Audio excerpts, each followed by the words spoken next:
Bible దేవుని మనస్సు. అది మనకు అర్థం కావాలంటే యేసుక్రీస్తు మనస్సు కలిగి దేవుని ఆత్మ నడిపింపులో చదివినప్పుడు మాత్రమే అందులోని సర్వసత్యం మనకు అర్థమవుతుంది. అయితే యేసుక్రీస్తు మనసేంటి అని ఆలోచిస్తే తండ్రి చిత్తం చేయాలనుకునే మనసు అది.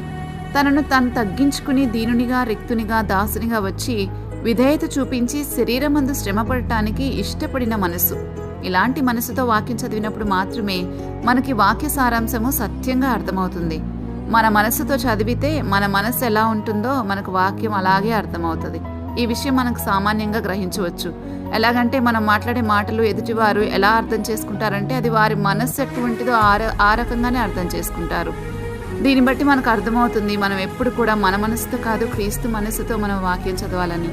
అలాగే దేవుని వాక్యము ఆత్మ నడిపింపులోనే చదవాలి. ఎందుకంటే ఆత్మకే తెలుసు ఆత్మ సంబంధమైన సంగతులు అని కొరింథీయులకు రాసిన మొదటి పత్రిక 2వ అధ్యాయంలో చదువుతాం.